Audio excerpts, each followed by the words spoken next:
ये बात मैं क्यों बता रहा हूं यहां पे? ये कोई मनोरंजन का केंद्र है? क्या मैं आपको डिमोटिव करना चाहता हूं? नहीं मेरे भाई,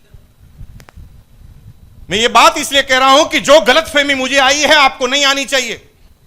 दो तरीके हैं यहां से दिल्ली जाने के। पहला तरीका है खुद जाओ, अपना अनुभव लो, अपना सिर फोड़ो, अपनी गाड़ी तोड़ो। और दूसरा तरीका है कि जो आदमी पहले दिल्ली जा चुका है उससे आधे घंटे की काउंसलिंग कर लो कि भाई तुम तो पहले दिल्ली जा चुके हो, बताओ दिल्ली जाने में क्या क्या सावधानी रखनी चाहिए। अच्छा, कितने स्पीड ब्रेकर आएंगे, कितना टोल टैक्स लगेगा, अगर टोल टैक्स मुझे कम देना है तो कौन सा रास्ता अपनाना पड़ेगा, टोल टैक्स मुझे रिटर्न का लेना पड़ेगा कि सिंगल का, पूछ लो एवरीथिंग। आज मेरा यही काम है। एक तरीका है कि जो मैंने हासिल किया आप भी कर सकते हैं और आपको भी उतना ही समय लगेगा। मेरे को अगर 18 साल लगे आपको भी 18 ही साल लगेंगे। लेकिन एक तरीका है कि आज जो मैं कहूं उसको आप मान लेंगे तो मुझे जो 18 साल में मिला है आपको 6 साल में मिलने वाला है। समझ लेना जरूरी है। टीचर इसलिए होते हैं, शिक्षक इसलिए होते हैं कि वो अपने अनुभव को, जो उनके अंदर गुजरा है, उसको वो पहले बता देते हैं ताकि जो समस्याएं मुझे आई है आपको नहीं आए। मेरे भाई, मेरा बिजनेस इतना तेज गति से गिरा कि मैं डिप्रेशन में आ गया। मैं पूरी कहानी सुना रहा हूं मेरी। डिप्रेशन में आ गया क्योंकि मैंने लोगों से बड़ी बड़ी बातें कर चुका था। लोगों से कहा मेरे एक दिन ये होगा, इतनी बड़ी गाड़ी होगी, इतना बड़ा बंगला होगा। अब लोग बाग जब बढ़ रहे थे तो तब चुप रह रहे थे। हो सकता था उनको डर लग रहा था कहीं हो ना जाए। लेकिन जब गिरा तो सारे के सारे आदमी मेरे से मिलने के लिए आते थे। सर वो गाड़ी का क्या हुआ, स्टेपनी आई उसकी अभी तक आपके पास? इस तरह से टॉर्चर करने लगे तो मैं घर से बाहर निकलना ही बंद हो गया। मैं घर में रहने लग गया तो मैंने बात करना बंद कर दिया, और बात करना बंद किया तो दिमागी बीमारी हो गई, डिप्रेशन हो गई। अब मैं समझ ही नहीं पा रहा था कि मैं करूं क्या, कैसे लाइफ की शुरुआत करूं। क्या मैं उसी कंपनी में जहां पर अपने मालिक के सामने इस्तीफा फेंक कर आया था उसके सामने जाकर कहूं कि भाई मुझे वापस नौकरी पर रख ले? मैं बड़ी टेंशन में आ गया था उससे। तभी मेरी गुड़िया 3rd स्टैंडर्ड में पढ़ती थी, बड़ी वाली। वो एक कविता गा रही थी हरिवंश राय बच्चन की। वो कविता आपने सबने बचपन में अपने सिलेबस में पढ़ा है। लहरों से डर कर नौका पार नहीं होती, कोशिश करने वालों की कभी हार नहीं होती। वो बोल रही थी, ऐसे बोल रही थी। मैंने भी कई बार पढ़ा था, मैंने एग्जाम भी दिया था उसका और मैं पास भी हुआ था, लेकिन कभी उस चीज को गहराई में ले गया नहीं। मेरी गुड़िया को मैंने बोला कि भाई तेरे को कविता याद करनी है, रूम से बाहर जाके याद कर, क्योंकि मैं सोना चाहता हूं, मुझे डिस्टरबेंस हो रहा है। तो मेरी गुड़िया स्मार्ट थी, उसको मतलब नहीं था किसको क्या डिप्रेशन है। वो तो सीधा सीधा कहती थी कि भाई प्रॉब्लम किसको है, आपको है कि मुझे है? मैंने कहा प्रॉब्लम तो मुझे है। वो कहा फिर आप जाओ बाहर। बच्चे बड़े स्मार्ट होते हैं। अब मैं उसके सामने कुछ बोल नहीं सका। मैंने 2 पिलो लिए, तकिए लिए और कान पे लगा के, लेकिन धीरे धीरे आवाज आ रही थी। गुड़िया जैसे जैसे आगे बढ़ रही थी मेरी धड़कनें बढ़ रही थी, मेरा ब्लड प्रेशर हाई हो रहा था, क्योंकि उसने आगे आते आते एक लाइन बोल दी। उस लाइन में हरिवंश राय बच्चन ने बोला, असफलता एक चुनौती है, स्वीकार करो। असफलता एक चुनौती है, स्वीकार करो। 99% लोग नहीं करते। असफल होते हैं तो काम ही बदल लेते हैं। अब मुझे बताओ, कोई भी बिजनेसमैन है, वो एक बार काम किया होगा कामयाब हो गया होगा?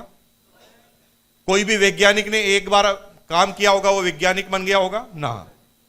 वो बार बार उस काम में असक्सेस होते, अनसक्सेस होते, और उस चीज से उनकी मेहनत काम करने की और बढ़ जाती और जिज्ञासा बढ़ जाती है। और जो लोग उस चीज में परिपूर्ण हो गए वही उस चीज के आविष्कारक बने आने वाले समय में। ये दिमागी गेम है, इसको जैसा समझाओ वैसा समझ जाता है। राइट ब्रदर्स 2 भाई जिन्होंने हवाई जहाज का निर्माण किया था, आविष्कार किया था। राइट ब्रदर्स के बारे में थोड़ा सा मैं जानकारी देना चाहता हूं। 2 भाई थे, बचपन से देखते थे कि पक्षी उड़ सकता है तो इंसान क्यों नहीं उड़ सकता। दोनों भाई ने सोचा कि काम तो करना चाहिए इसके ऊपर, और उन्होंने पक्षी की नकल करके 2 पंख बनाए और कहा कि अब हम इस पंख की सहायता से उड़ जाएंगे। और 2 बार वो उड़ने की कोशिश की, दोनों बार अलग अलग भाई की नाक टूट चुकी थी, नहीं उड़ पा रहे थे। 4 सक्सेस नहीं हुए, 4 बार जब वो अनसक्सेस हुए तो छोटा भाई नाराज हो गया। छोटा भाई ने कहा भैया गलत दिशाओं में जा रहे हैं, ऐसे प्लेन बनता नहीं और ये प्लेन कभी बढ़ेगा नहीं, प्रकृति के साथ खिलवाड़ मत करो। प्रकृति ने अगर पंख दिए भगवान ने तो वो उड़ने के लिए ही होते हैं, इंसान को अगर पंख नहीं दिए तो ये उड़ने के लिए नहीं होते। इंसान कभी उड़ नहीं सकता, पक्षी हमेशा उड़ सकता है। बड़े भाई को पता चल गया कि छोटा भाई नाराज इसलिए है कि ये 2 बार 4 बार अनसक्सेस हो चुका है, तो उन्होंने दिमागी गेम ही बदल डाला। बड़ा भाई थोड़ा समझदार था, बड़े भाई ने छोटे भाई से कहा कि भाई ये सारी समस्याएं इसलिए आ रही है कि हम प्लेन बनाने का तरीका ढूंढना चाहते हैं। आज से हमारा टॉपिक चेंज है, आज से हम ये ढूंढना चाहेंगे कि प्लेन कैसे कैसे नहीं बनता। पहले क्या ढूंढ रहे थे, अब क्या ढूंढ रहे हैं, कैसे नहीं बनेगा उसका तरीका। अब 5वीं बार उन्होंने प्रयोग किया और प्लेन नहीं बना तो दोनों तालियां बजा रहे थे, वाह एक तरीका और पता चल गया, ऐसे भी प्लेन नहीं उड़ता। क्योंकि अब तो उद्देश्य ही बदल चुका था। प्लेन बनाने का उद्देश्य था, प्लेन नहीं बनने के तरीके ढूंढने का उद्देश्य था। जैसे जैसे वो नाकामयाब होते जा रहे थे, वो प्रसन्नता उनको छा रही थी कि हमें एक तरीका और मिल गया जिससे प्लेन नहीं बन सकता। और जब प्लेन नहीं बनने के सारे तरीके उन्होंने ढूंढ लिए तो उसके बाद बचेगा क्या। मेरे भाई, यही आज आपके लिए टॉपिक है। जब आप लोगों के पास जाओगे, ये बिजनेस लेकर जाओगे, ये प्लान लेकर जाओगे, आपको क्या लगता है कि पहली बार में समझ जाएगा? हर आदमी अलग अलग तरह का आंसर देगा, हर आदमी अलग अलग तरह का उत्तर देगा, हर आदमी अलग अलग तरह का प्रश्न पूछेगा। आपको करना क्या है? आप मत जाओ बनाने, आप समझाने जाओ कि ये कैसे मना करता है। मैं आज पता करके आऊंगा नहीं करने के कारण। लिखते जाओ, अपलाइन से पूछते जाओ, लिखते जाओ, अपलाइन से उन कारणों का आंसर पूछते जाओ। फिर होगा क्या? होगा इतना कि मेरे भाई, मेरे सामने अगर आप 10 आदमी को लाओ, गारंटी है कि मैं 5 आदमी को आरसीएम समझा दूंगा। लेकिन अगर सत्तू जी, अशोक जी और जीआर पालीवाल जी के सामने लाओ तो वो 10 में से 4 को ही समझा पाएंगे। रॉयल्टी अचीवर 10 में से 3 को ही समझा पाएंगे, लीडरशिप वाले 10 में से 2 को ही समझा पाएंगे, नए डिस्ट्रीब्यूटर 10 में से 1 को ही समझा पाएंगे, और जो नया आया है आज वो 40 में से 1 को ही समझा पाएगा। फर्क सिर्फ इतना है कि जिन लोगों के पास ज्यादा अनुभव है ना सुनने का, उनके रिजल्ट के परसेंटेज बढ़ते जा रहे हैं। क्योंकि हमें हजारों लोगों ने मना किया है तो हमें मना करने के कारणों का पता है। आप पहली बार जा रहे हैं तो आपको मना करने का कारणों का पता ही नहीं है, इसलिए आपके रिजल्ट कमजोर है। मेरे भाई, आज के बाद ये ठान लो कि मैं ना सुनने के सारे तरीके पता कर लूंगा, और जिस दिन ये सारे तरीके आपको पता होंगे उस दिन किसी आदमी की ना करने की ताकत नहीं होगी। जिसकी शक्ल की तरफ इशारा करोगे वो ज्वाइन करोगे। लेकिन आपके प्रोसेस को बदलना पड़ेगा आज के बाद। फिर जब उस कविता पे वो आगे बढ़ रही थी, उसने पहली लाइन बोला, असफलता एक चुनौती है स्वीकार करो, क्या कमी रह गई देखो और सुधार करो। क्या बोला? मैंने कभी ध्यान ही नहीं दिया। उसमें क्या बोला था? असफलता एक चुनौती है स्वीकार करो। हम असफलता की चुनौती को स्वीकार नहीं करते, हम काम ही बदल देते।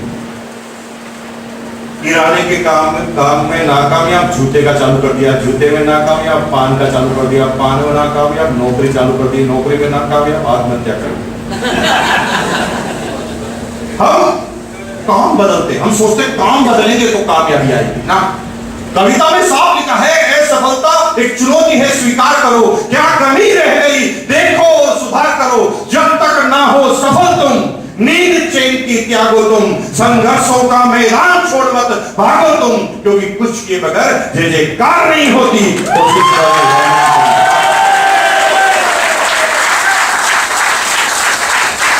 इस चीज ने मुझे इतना दर्द दिया कि मैंने डिप्रेशन के उन 2 महीनों में पूरी किताब लिखी। काम तो नहीं किया, लेकिन मैंने किताब लिखी, मेरी 100 गलतियां। 99% लोग किताब लिखते हैं मेरे कामयाब नहीं होने में लोगों की गलतियां। दिमागी खेल। 90% क्या कहते हैं? मैं कामयाब